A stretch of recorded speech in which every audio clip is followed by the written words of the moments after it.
안녕하세요. 오늘부터 화학분석 기능사 이론 강의를 진행하도록 하겠습니다.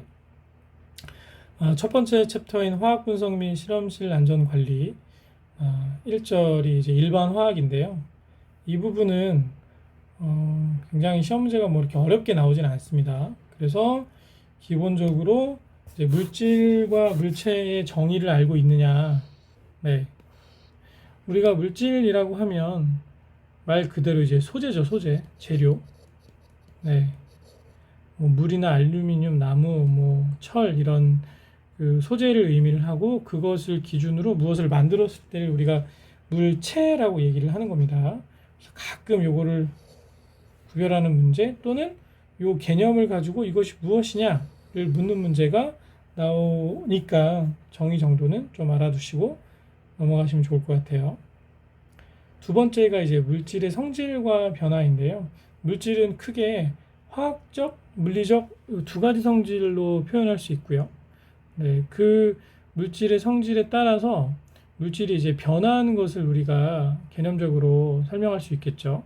자, 첫 번째 나온 것이 이제 물리적인 변화인데, 물리적인 변화의 특징은 뭐냐면, 자, 본질의 변화가 없이 상태 변화만을 의미를 합니다. 상태 변화라고 하면 우리가 보통 알고 있는 그 세 가지 상태가 있습니다. 대표적인 고체, 액체, 기체 이렇게 세 가지 상태가 있죠. 네, 이 상태 변화를 수반하는 요인은 크게 두 가지입니다. 첫 번째가 온도이며 두 번째는 압력이에요. 그런데 우리는 보통 이제 동일한 압력 상태에서 살고 있기 때문에 고체, 액체, 기체의 어떤 압력의 변화를 일으켜 줄 수 있는 실험적인 어떤 도구를 사용하지 않는 기준 하에선 온도 변화가 이 물리적 변화, 상태 변화를 일으키는 가장 중요한 요인이라고 보시면 돼요. 가장 대표적인 물질이 이제 물이 될 수 있겠죠. 그래서 얼음, 물, 그리고 수증기 이 세 가지 상태가 어떻게 변화하는지에 따라서 그것을 이제 상태 변화의 기준 표현할 수 있는 방법으로 이렇게 다섯 가지를 표현을 하고 있어요. 용해는 녹는 거죠. 그래서 고체가 액체로, 물이 그러니까 얼음이 물로 되는 것을 의미를 하고요. 승화가 조금 특이한데 이게 뭐냐면 모든 다른 어떤 그 상태 변화를 나타내는 네, 것들은 이렇게 한 단계씩 이동하는데 승화만 액체를 거치지 않고 고체에서 기체로 또는 기체에서 고체로 이동하는 그런 특징을 가지고 있습니다. 네. 그래서 그것을 중심으로 상태 변화에 대한 어떤 특징, 이것이 무엇이다. 이것을 암기를 해주시면 네, 좋을 것 같습니다. 자, 두 번째 화학적 변화를 말씀을 드릴게요. 자, 화학적 변화는 이제 상태 변화가 아니라 아예 물질이 다른 것으로 변하는 현상을 의미를 해요. 네. 그래서 크게 이제 화합, 분해, 치환, 복분해 이렇게 네 가지가 있는데 하나씩 설명을 해드릴게요. 자, 화합은 두 가지 이상 물질이 결합해서 새로운 한 가지 물질을 만드는 것이라고 하는데 예를 들어 설명해 드릴게요. 구리와 황이 결합해서 황화구리가 됐죠. 탄소와 산소가 결합해서 이산화탄소가 됐습니다. 자, A, B, C는 전혀 다른 물질이에요. 이 세 가지는. 그쵸? 네. 이것도 마찬가지입니다. 그래서 새로운 어떤 그 한 가지 물질을 만드는 현상을 화합이라고 한다. 라고 규정 지을 수 있습니다. 자, 분해로 가겠습니다. 분해는 이제 아까는 새로운 물질을 만드는 반응이라고 보시면 되고 얘는 이제 물질이 쪼개져서 두 개로 나뉘어지는 거죠. 가장 대표적인 것이 이제 물의 분해 과정인데요. 이때는 이제 전기 에너지가 필요하죠. 그래서 우리가 전기 분해 시키면 수소와 산소로 물이 분해가 되잖아요. 그쵸? 분해시킬 때는 일정량의 에너지가 필요해요. 이 결합 구조를 깨기 위해서. 네, 그렇게 이해하시면 좋을 것 같고요. 네. 그리고 이제 치환은 화합물을 구성하는 구성 성분 중 일부가 다른 성분으로 바뀌어서 새로운 물질이 생성되는 것이다. 얘하고 조금 헷갈릴 수 있습니다. 네. 그런데 굳이 이제 규모를 얘기하자면 치환이 복분해 과정을 좀 이렇게 포함한다고 보시면 돼요. 치환은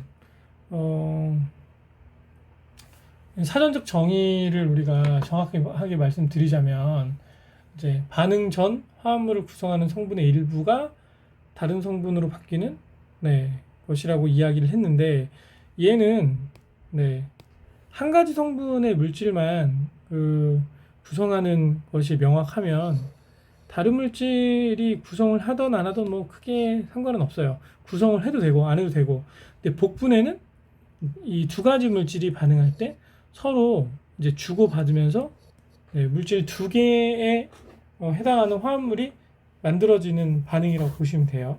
그래서 치환과 복분의 차이점은 얘는 두 종류의 화합물을 만드는 것, 얘는 두 종류가 됐던 한 종류가 됐던 물질 새로운 거 하나만 생성이 되면 된다라고 이해하시면 좋을 것 같아요. 그래서 치환과 복분해는 유사하지만 치환이 좀 더 범위가 크다라고 이해하시면 좋을 것 같아요. 자, 문제는 이런 식으로 나옵니다. 이게 기출에 직접 나왔던 문제인데 물질의 상태 변화 가운데 액체가 고체로 되는 것. 이건 물리적 변화이고 응고라고 하죠. 그쵸? 자, 두 번째 문제. 두 종류의 물질이 서로 성분을 교환하여 두 종류의 화합물을 만드는 것. 두 종류의 물질이 교환해서 두 종류의 화합물을 만드는 것은 아까 제가 뭐라고 그랬죠? 복분해라고 했습니다. 치환은 뭐 두 종류, 세 종류 뭐 이런 게 중요한 게 아니라 그냥 새로운 성분의 물질이 만들어진다 라는 개념이 적용이 되면 우리가 치환이라고 할 수 있겠어요. 근데 이제 이것은 명확하게 복분해의 정의에 해당이 되기 때문에 4번이 답이 되겠죠. 핵심 이론 02 순물질과 혼합물. 이 부분에서는 그 순물질과 혼합물을 서로 구별할 수 있는지, 그리고 이런 것들에 대한 예시를 통해서 어떤 것이 순물질이고 어떤 것이 혼합물질인가를 알아낼 수 있는 뭐 시험 문제가 나온다고 보시면 돼요. 자, 차례대로 설명을 해드리겠습니다. 자, 순물질은 말 그대로 단일 물질로 구성되어 있는 특성을 지니고 있고요. 단체와 화합물로 나뉩니다.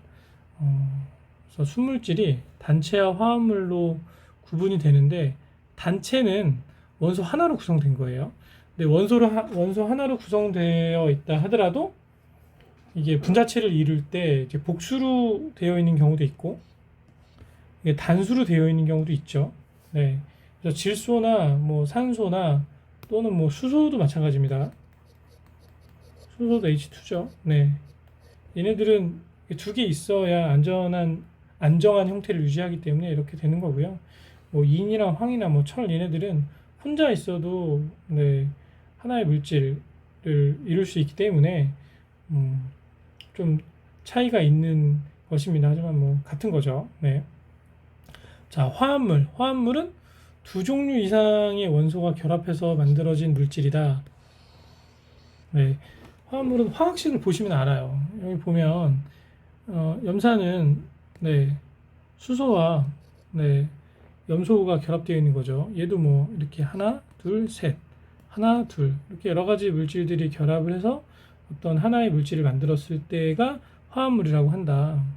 단체와 화합물 정의를 꼭 아셔야 됩니다. 두 번째, 혼합물은 두 가지 이상의 순물질이 섞여 있는 거예요. 두 가지 이상의 순물질, 설탕, 물 이렇게 섞여 있는 거죠. 그래서 얘네들은 균일이냐 불균일이냐를 구별할 수 있어야 돼요.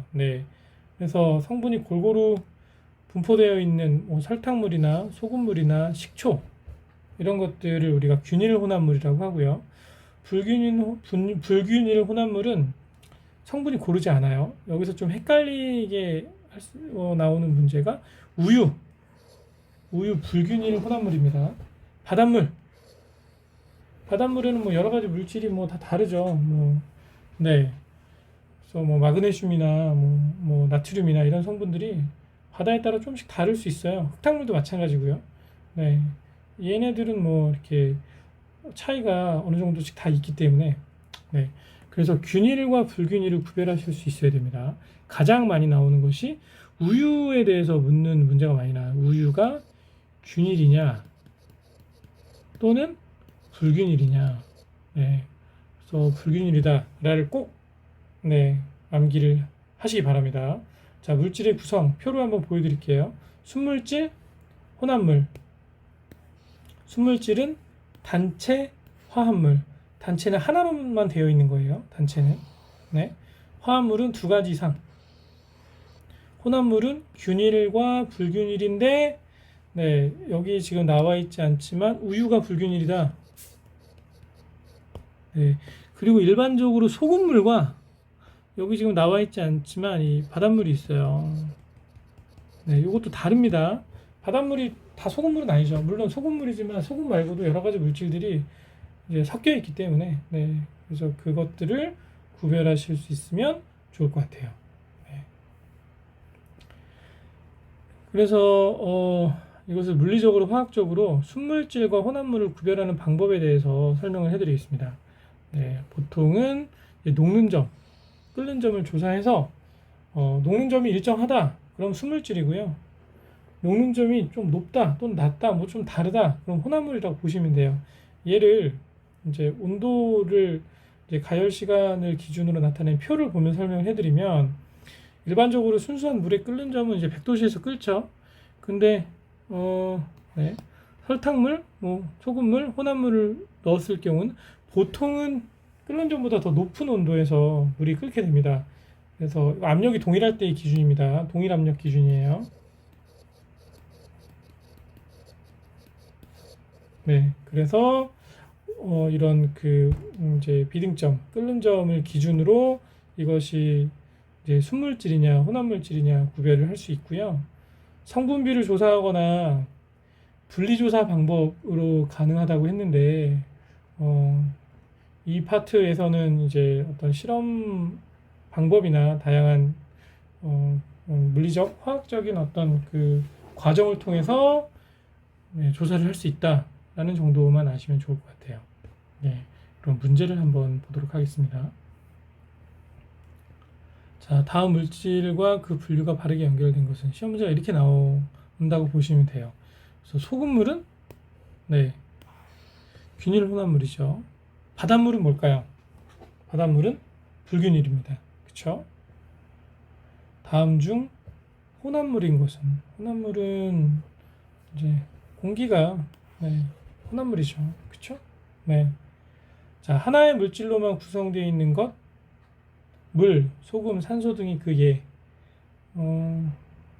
쭉 보시면 네, 이게 순물질에 관한 설명이죠. 네, 순물질에 관한 설명이면서 순물질은 단체와 화합물로 구성될 수 있다. 네, 문제를 푸시면서 머릿속에 계속 생각하시면 좋습니다. 순물질에 대한 설명으로 틀린 것은 네, 순수한 하나의 물질로만 구성되어 있다. 맞죠? 산소, 칼륨, 염화나트륨 같은 물질. 그렇죠. 네, 화합물도 포함이 되니까요.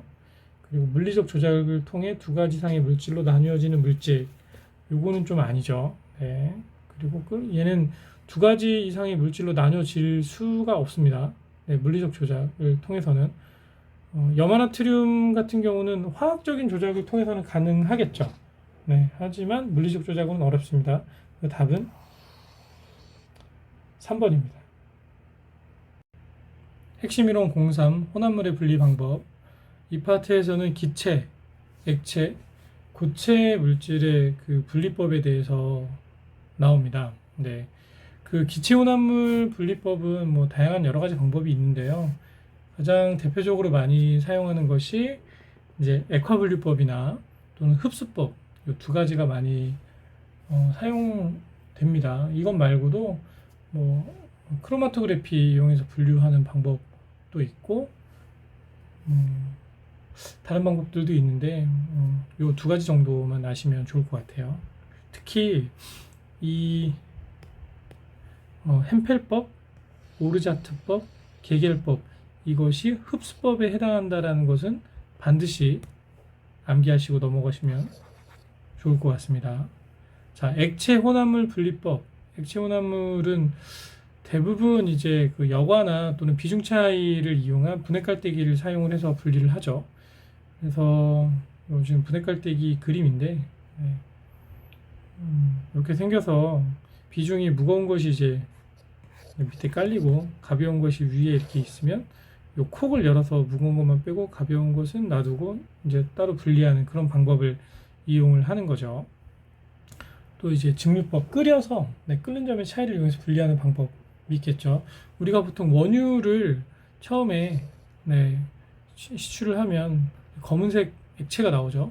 그것을 이제 가열을 해서 다양한 온도에 따라 이렇게 나뉘죠.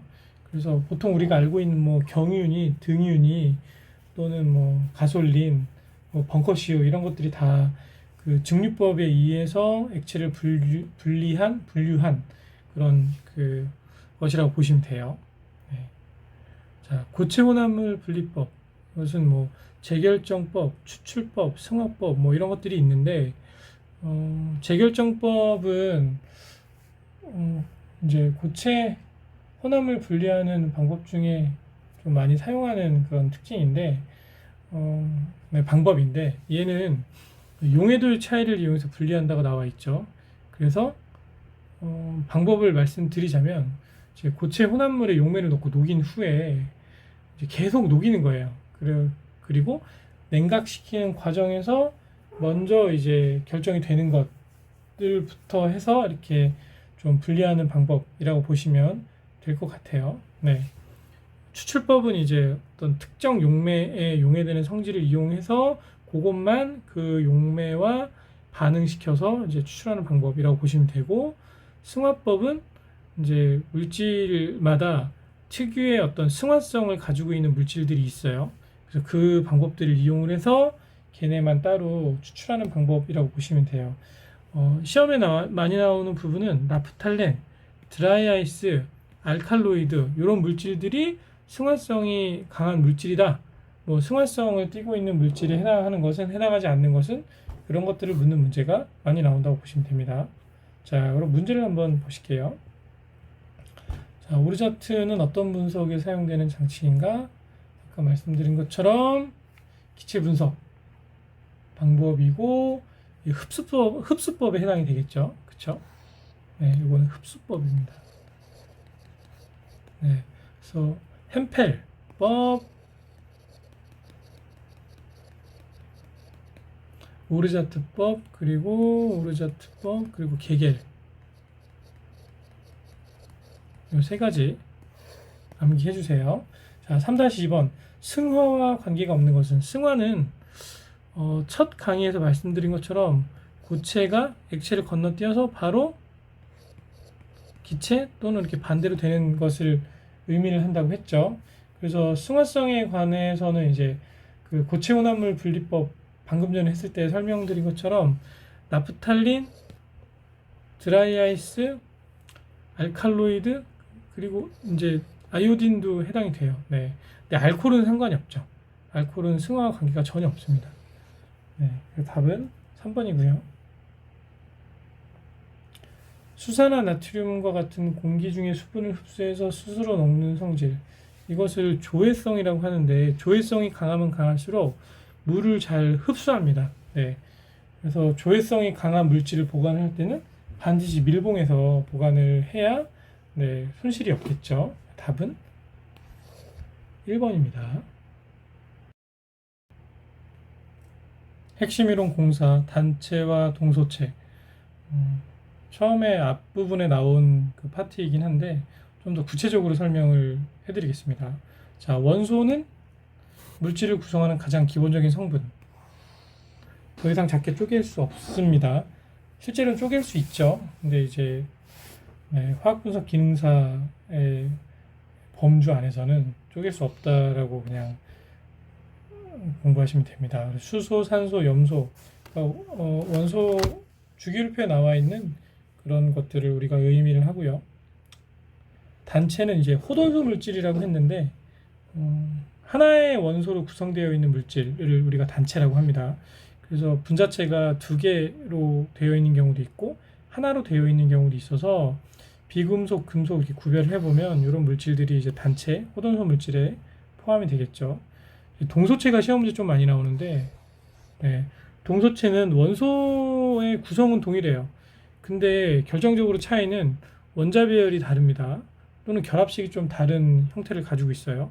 근데 얘를 구별할 수 있는, 그러니까 이게 동소체인지 아닌지를 가장 쉽게 구별할 수 있는 그런 방법이 뭐냐면 연소 생성물을 확인하는 방법이 가장 대표적이에요. 네, 연소 생성물이 같아요. 예를 들면 여기 나와 있는 이제 황린과 정린을 예로 들어볼게요. 네, 황린은 연소했을 때 이렇게 반응하면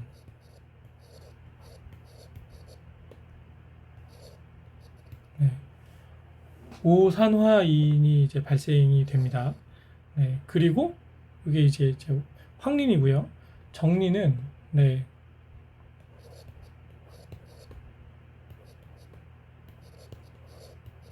이렇게 반응했을 때 네, 똑같이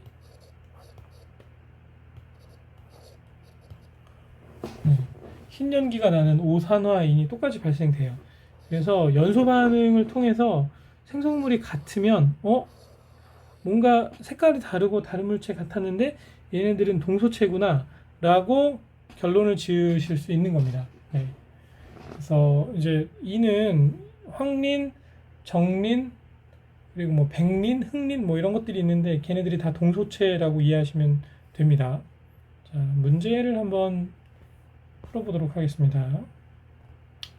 4-1번 황린과 정리 동소체라는 사실을 증명할 때 가장 효과적인 방법은 생성물이 같으면 얘네들은 동소체다 라고 규정 지을 수 있다고 했죠. 자, 4-2번 다이아몬드, 흑연 같은 원소로 되어 있다. 이러한 단체를 무엇이라고 하느냐? 동소체. 동소체의 개념 자체가 같은 원소로 되어 있고 그런데 모양이나 성질이 다른, 그리고 이제 원소의 구성이 조금 다른, 하지만 태웠을 때 같은 연소 생성물을 만드는 물질이라고 한다고 했죠. 그래서 동소체에 대한 개념이고요. 탄소는 4족 원소로 모든 생명체의 가장 기본이 되는 물질. 탄소의 동소체로 볼 수 없는 것은, 요거는 조금 그냥 좀 암기를 해주세요. 네. 네. 그래서 흑연, 활성탄, 다이아몬드 얘네는 탄소의 동소체이고 원유는 뭐 여러 가지가 섞여 있죠. 그래서 탄소의 동소체하고는 크게 뭐 연관성은 없다고 보시면 됩니다. 다양한 성분이 있기 때문에. 그 답은 네, 1번이고요.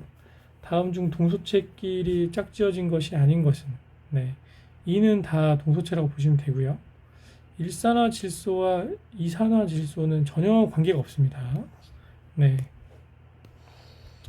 사방황, 단사황, 산소, 오존, 얘네들은 다 동소체. 얘는 그냥 뭐 이걸 우리가 다 암기할 수는 없지만 문제를 통해서 좀 네, 암기하시고 기억하셔서 푸시면 좋을 것 같습니다.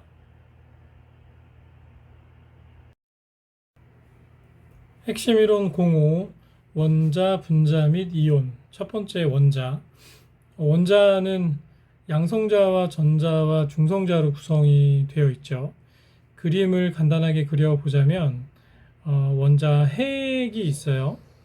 네, 여기에 양성자가 있고 그다음에 여기 중성자가 있습니다. 실제로 원자의 무게를 차지하는 대부분의 그 부분은 요 양성자와 중성자가 네, 원자의 무게의 대부분을 차지하고 있다고 봐도 과언이 아닙니다. 그리고 이 원자 핵 주변을 전자가 돌고 있어요. 그런데 원자핵에 양성자가 2개면 2개의 전자가 돌겠죠. 3개면 3개의 전자가 돕니다. 그래서 이 전자들은 서로 절대 만날 수가 없어요. 왜냐하면 궤도가 다르기 때문에. 그래서 다른 궤도를 띠면서 일정한 구름 모양을 형성하면서 이 원자핵 주변을 전자가 돌고 있다고 개념적으로 이해하시면 됩니다. 네. 그래서 요 두 가지 내용이 방금 전에 제가 설명한 그런 그 내용이 되겠고요. 네, 돌턴의 원자설. 돌턴이 이제 가장 먼저 원자라는 물질을 개념적으로 정의한 그런 사람인데요. 네, 모든 물질은 더 이상 쪼갤 수 없는 원자로 구성된다. 실제로는 현재는 원자가 쪼개질 수 있다라는 것을 우리는 알고 있어요. 하지만 돌턴의 원자설을 기준으로 보면 원자가 가장 작은 그런 단위를 구성하는 물질, 네, 요소, 원소라고 볼 수 있겠죠. 같은 원소의 원자들은 동일한 크기, 모양, 질량을 지닌다. 화학 변화 시 생성되거나 소멸되지 않는다. 화합물은 원자 간의 정수비를 결합한다. 그래서 이 네 가지는 돌턴의 원자설에 관한 설명으로 꼭 기억을 해두시고요. 중요한 게 요건데, 네, 원자 번호와 질량수입니다. 그래서 질량수를 표현을 할 때는 양성자와 중성자 두 가지를 합한 것이 무게가 된다라는 것. 네. 그리고 원자 번호를 표시할 때는 전자수와 양성자 수를 가지고 표시한다는 것, 그것을 이해하셨으면 좋겠어요. 예를 들어 수소를 예로 들어볼게요. 수소는 원자 번호가 1번이죠. 그쵸? 얘는 네, 원자핵 안에 양성자가 하나고 그 동일한 양의 중성자가 있어요. 중성자가 수가 좀 다를 수 있습니다. 뭐 삼중수소 이런 건 중성자의 수가 달라서 일반 수소보다 조금 더 무거울 수 있어요. 네. 꼭 양성자와 중성자 수가 같은 건 아닙니다. 자, 아무튼 그래서 질량수를 따질 땐 요 두 가지의 합을 가지고 우리가 이제 무게를 표현을 하고요. 원자 번호를 표시할 때는 원자핵에 있는 양성자의 수만큼 동일한 이 전자수가 돌아다니니까 요것을 기준으로 원자 번호를 매기는 겁니다. 수소는 양성자도 한 개고 전자도 하나입니다. 그래서 1번이 되는 거죠. 그래서 수소, 헬륨, 리튬, 베릴륨, 붕소, 탄소, 질소 이렇게 쭉 나갈 때 걔네들의 번호를 부여를 하는 것이 그 기준이 전자수와 양성자 수다라는 것을 반드시 숙지해 주시기 바랍니다. 자, 원자량은 이제 탄소가 우선 기준이고요. 탄소의 무게를 11로 정한 후에 이것을 기준으로 각 물질의 무게를 표시한 질량이라고 이해하시면 좋을 것 같아요. 그래서 그램 원자량이라고 하면 1몰의 원자 무게라고 해서 원자량의 그램을 붙여서 나타낸다. 뭐 설명이 긴데 예를 들어 뭐 수소 같은 경우에 우리가 1g per 몰 이렇게 표현하잖아요. 그러면 얘가 의미하는 바는 1g과 1몰이 같다는 거예요. 네, 수소 1몰을 모아놓으면 그게 1g이 된다라고 이해하시면 좋습니다. 그래서 원자량은 각 물질의 고유의 어떤 물리량이 될 수 있겠죠. 그래서 무게가 다 다른 어떤 특성을 지니고 있다. 자, 원자량의 계산법 보면은 뭐 딜롱푸티의 법칙, 뭐 당량과 원자가로 계산 뭐 이렇게 나와 있는데 이거는 그냥 뭐 이런 내용이 있다 정도만 아시고 보통 원자량은 고유의 양이기 때문에 명시가 되어 있고 우리가 일반적으로 중요 원자량 같은 경우는 암기를 하죠. 수소 1이고요.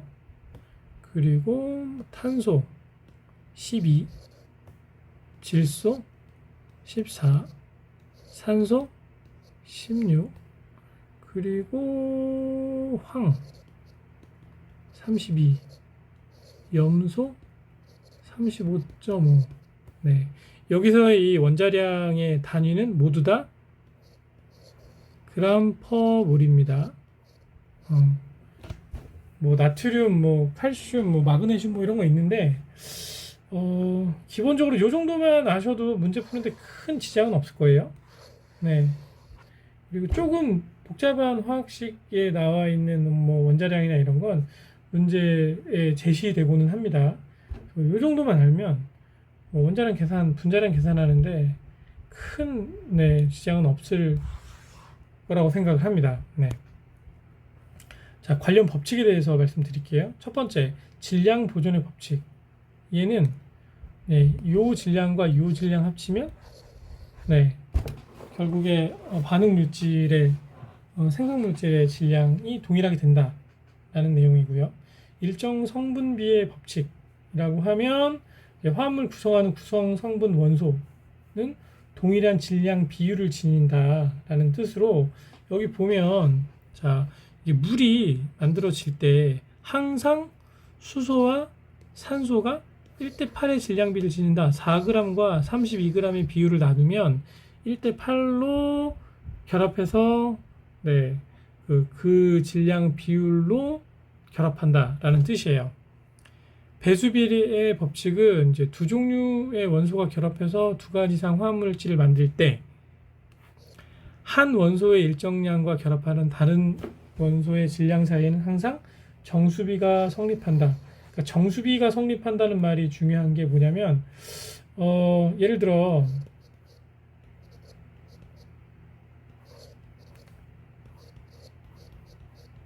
물이 반응하는 그 화학식을 적어 보면 자, 요게 1몰이 반응하면 요게 1몰이 생기고 여기 산소가 지금 한 개인데 여긴 두 개잖아요. 그러면 2분의 1 이렇게 결합해야 되잖아요. 이렇게 결합 안 한다는 거예요.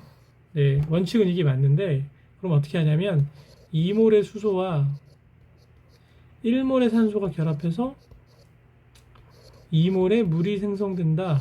이렇게 이해하시면 됩니다. 그래서 이 물질들 간에 여기 1이 생략된 거죠. 네. 정수비의 비율로 결합하고 반응하고 한다. 이렇게 이해하시면 좋을 것 같습니다. 네. 자, 문제를 보겠습니다. 정상적인 조건에서 이제 더 이상 쪼개질 수 없는 물질의 기본 단위는 네, 원자죠. 다시 한번 말씀드리지만 현재 과학이 발견한 네, 걸로 따지면 쪼개질 수 있습니다. 네, 쪼개질 수 없어요. 화학분석 기능사에서는. 네. 질량수가 23번인 나트륨 원자 번호가 11이다.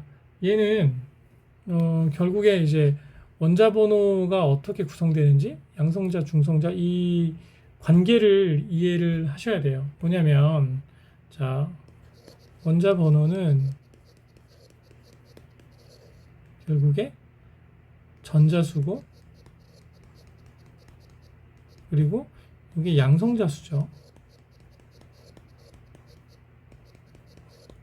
그러면 원자 번호가 11이라면 네, 전자수도 11개고 양성자수도 11개일 거예요. 답은 1번인데 자, 질량수가 23이니까 만약에 여기서 이제 그 중성자를 찾아라. 중성자가 몇 개냐라고 찾으면 이 양성자 11 플러스 x가 23이 되는 겁니다. 그럼 11에 뭘 더하면 23이 될까요? 12를 더하면 23이 되겠죠. 그럼 여기서 중성자 수는 네, 12다. 동일한 문제가 이제 5-3에 나오는 거예요. 그래서 이런 식으로 원자번호, 전자수, 양성자수, 그다음에 질량수를 가지고 양성자와 중성자 수를 계산하는 방법을 꼭 숙지를 하셔야 됩니다. 시험 문제 많이 나와요. 굉장히 많이 나옵니다. 자, 볼게요. 5-3번. 칼륨의 원자는 19개의 양성자를 가지고 있다. 양성자 가지고 있으면 네. 우선 원자 번호는 19겠죠. 네. 양성자, 전자 번호입니다. 그럼 19 나와 있는 거 이 두 개죠. 네, 두 개 있는데 얘가 20개의 중성자수를 가지고 있다. 그러면 원자 번호와 질량수는 각각 얼마인가 보면 이제 첫 번째 네, 원자 번호는 나와 있고 질량수를 계산하면 네, 19와 20을 더하면 것이 바로 무게가 되겠죠. 그럼 39가 나오겠죠. 그래서 답은 4번입니다. 네. 어떠한 화학 반응이라도 반응물 전체의 질량과 생성물, 이거는 뭐 질량 보존의 법칙이죠. 네. 동일한 무게, 그러니까 그 처음에 반응한 반응물의 무게와 생성물의 무게는 같다. 네. 답은 3번입니다. 핵심 이론 06, 원자, 분자 및 이온 두 번째, 분자와 이온입니다. 분자는 개념적으로 보면 한 개 또는 그 이상의 원자가 모여서 형성된 순물질이다, 이렇게 나와 있죠. 네. 분자를 표현할 수 있는 가장 간단한 방법은 물질의 어떤 특성을 유지하고 있는 그런 순물질이다라고 생각하시면 돼요. 예를 들어 여기 이제 빵이 있습니다. 빵을 계속 잘게 잘랐을 때 빵일 때까지가 분자고요. 어느 순간 잘랐더니 빵이 아니라 뭐 이상한 게 뭐 돌덩어리가 이렇게 떨어졌다. 그럼 그게 원자인 거예요. 그래서 분자는 물질 고유의 성질을 나타낼 수 있는 형태라고 보시면 되고요. 분자는 이제 크게 단원자, 이원자, 삼원자, 그리고 이제 그 여러 가지로 함께 이루어진 고분자 물질, 이렇게 네 가지로 설명을 할 수가 있습니다. 그래서 단원자는 한 개의 원자로 구성된 분자라고 보시면 돼요. 대부분이 이제 비활성 기체. 얘네들은 다른 물질이랑 반응할 이유가 없죠. 체외각 전제가 가득 차 있으니까. 그래서 헬륨이나 네온, 아르곤 뭐 이런 원소들은 다 단원자 분자라고 보시면 되고요. 그리고 많은 형태의 그 분자들이 이제 이원자 분자를 나타내는데, 이거는 두 개의 원자로 구성된 형태죠. 그래서 질소, 산소, 염소, 플루오린, 얘네들은 이제 두 개가 되면 체외각 전자를 좀 안정하게 이온 결합을 하면서 유지를 하기 때문에 이런 형태를 띈다고 보시면 돼요. 삼원자 분자는 세 개예요, 세 개. 세 개의 원자로 구성된 분자. 여기 두 개죠. 여기 안 써 있지만 하나가 있죠. 더하면 세 개죠. 여기 세 개입니다. 여기도 한 개, 두 개, 더하면 세 개. 그래서 세 개로 이루어졌을 때가 삼원자, 그 이상이 다 고분자 물질이라고 보시면 됩니다. 그럼 이런 그 분자들의 어떤 정량을 표현할 수 있는 방법이 필요한데요. 이것을 이제 분자량이라는 기준으로 우리가 나타낼 수 있어요. 분자량은 원자량이랑 똑같습니다. 다 그램 퍼 몰로 표시를 하는데요. 분자량 자체가 원자들이 조합된 거니까 그 안에 포함된 원자의 양을 개수를 곱해서 다 더하면 돼요. 그래서 이제 수소가 1이고 산소가 16이니까 1 곱하기 2, 16 곱하기 1 하면 18g 퍼 몰이 되겠죠. 다른 물질을 하나로 예를 들어보면 이산화탄소를 한번 해볼게요. CO2가 있죠. 요게 12, 요게 16인데 두 개가 있잖아요. 그쵸? 그럼 이렇게 해서 더하시면 됩니다. 그러면 32 더하기 12 하면 44g 퍼 몰, 즉 1몰이 44g이라는 이야기예요. 그래서 이런 그램 분자량 1몰 분자 무게로 표현을 한다. 얘네들은 뭐 아보가드로의 법칙, 기체 반응의 법칙 뭐 앞에서 다 한 내용이니까 그냥 이건 넘어가도록 하겠습니다. 자, 두 번째 이온. 이온은 다 이 원자나 어떤 그 뭐 분자 형태 위에 이렇게 플러스나 뭐 마이너스나 이렇게 붙어 있는 것을 의미를 해요. 그래서 플러스가 붙어 있으면 양이온, 그리고 마이너스가 붙어 있으면 음이온입니다. 얘가 플러스와 마이너스를 나타내는 이유는 전자의 유무에 따라서 달라져요. 수소가 이렇게 됐다는 얘기는, 원래는 수소는 이렇게 돼 있잖아요. 그리고 이제 그려보면 원자의 모형을, 여기 이제 원자 핵에 양성자 하나 있고 그리고 중성자 있고 양성자 하나니까 밖에 전자가 이렇게 하나 있는 거잖아요. 얘가 날아가 버린 형태가 바로 수소 이온입니다. 사실 화학적으로 이게 만약에 플러스가 됐다라는 건 전자가 하나가 없고 이 수소가 전자가 아예 없는 형태잖아요. 이런 상태는 존재하기가 상당히 어렵습니다. 네, 물과 같이 반응해서 생성하는 옥소늄 이온 형태로 존재를 바로바로 하는데, 네, 이론적으로 좀 이해하기 편하게 하기 위해서 이렇게 표시하는 것 뿐이에요. 자, 다시 설명드리자면 얘는 지우고 설명드릴게요. 예, 수소 플러스는 전자를 하나를 잃은 거고요. 칼슘 2 플러스는 전자 두 개가 날아간 겁니다. 그래서 두 개가 날아감으로 인해서 체각 전자가 8개가 돼서 옥텟 규칙을 유지하려고 하는 그런 보이지 않는 힘에 의해서 이런 현상이 일어나는 거고요. 음이온은 반대로 이제 전자를 얻으면 얘네가 만족하는 거죠. 예를 들어 플로리는 체각 전자 껍질 2개 있고요. 또 바깥에 하나, 둘, 셋, 넷, 다섯, 6개예요. 네, 7개인 7개입니다. 7개인 상태에서 하나만 얻으면 되니까 이거 하나를 얻고 싶어 하는 거예요. 이렇게 물질, 그러니까 원소들이 전자를 얻으려는 힘과 그리고 이제 잃으려는 힘, 네, 전기 음성도라고 하는데 물질에 따라, 그러니까 원소에 따라 다 다릅니다. 그래서 전기 음성도가 강하면 이렇게 마이너스를 띄고, 전기 음성도가 약하다기보다 상대적으로 세지 않았을 때 이렇게 플러스를 나타내게 되는 겁니다. 자, 라디칼은 이제 원자단이 전자를 띄는 형태다. 홀 전자를 띄는 형태라고 얘기를 하는데 NH4인데 플러스, OH인데 마이너스. 이 라디칼의 특징은 빨리 이 플러스 상태나 마이너스 상태를 해결하려고 하는 그 보이지 않는 힘이 있어요. 그래서 굉장히 불안정하고 반응이 큽니다. 네.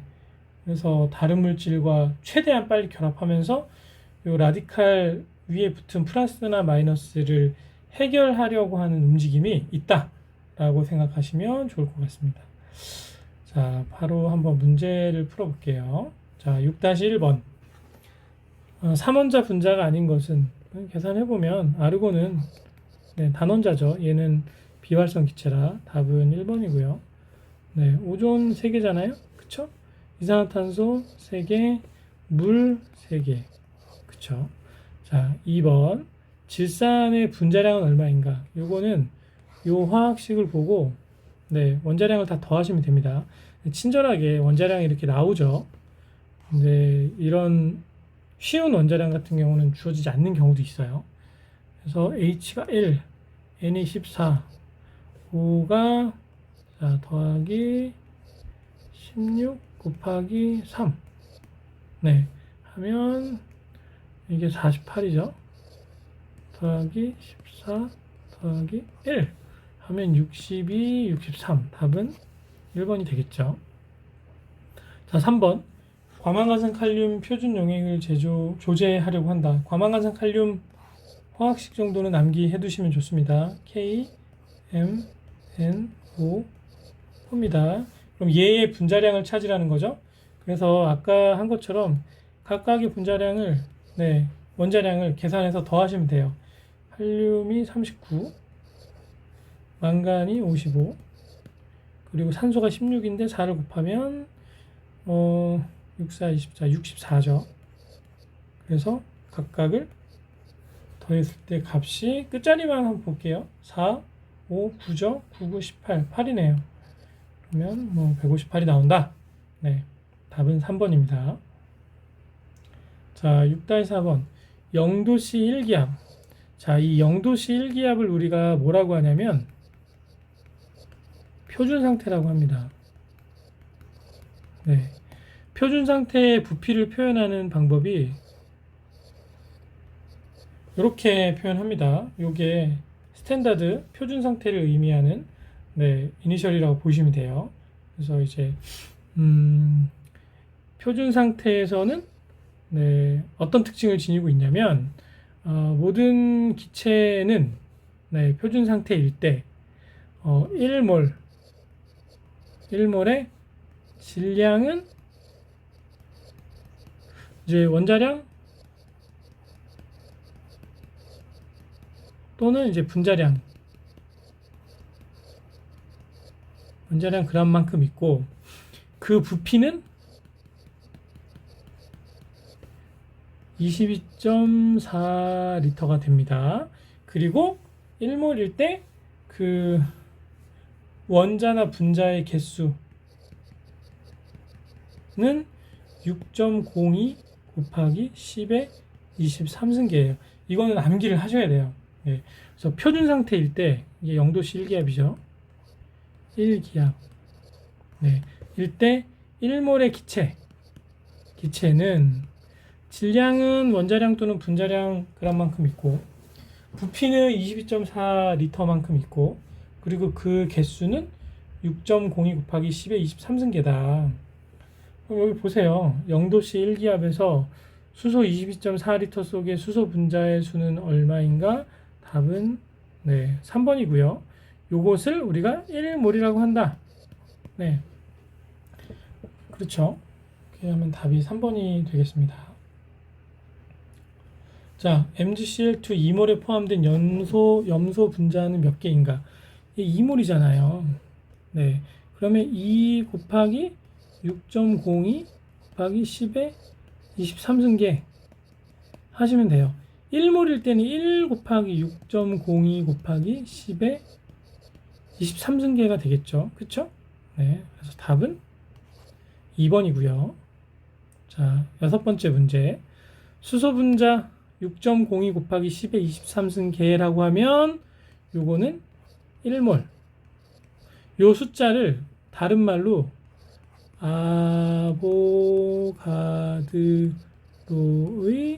수라고 합니다. 암기해 두세요. 네, 아무튼 자, 6.02 곱하기 10의 23승계는 1몰인데 얘의 질량은 수소 분자니까, 수소는 분자체가 두 개로 되어 있잖아요. 그쵸? 이 원자량 얼마죠? 1이에요. 1 곱하기 2. 단위는 그램 퍼 몰. 그럼 1몰당 2g이 되는 거죠. 그래서 답은 2번입니다. 6-7번. 요소 비료 중에 포함된 질소의 함량은 몇 %인가? 이 문제는 우선 요소 비료의 화학식을 여러분들이 숙지를 하시고 문제를 풀어주시면 좋습니다. 요소 비료는 이런 화학식을 지닙니다. 이 화학식을 기준으로 각각의 원자량을 계산을 해서 분자량을 구해보면 12죠 플러스 16 요 각 양입니다. 여기에 60g이 나와요. 그쵸? 그런데 질소의 함량은 몇이냐? 질소는 분자체로 존재를 하니까 N2가 되겠죠. 그럼 14 곱하기 2는 28이 되고요. 그러면 28g이 60g 중에 몇 %냐를 계산을 하시면 될 것 같아요. 계산기로 계산을 해보시면 64, 24 그리고 4, 6, 7에 42 7이 아니라 6, 6에 36 뭐 이렇게 되겠죠. 계산기로 한번 계산해 보시기 바랍니다. 46.7이라는 값이 나옵니다. 답은 3번입니다.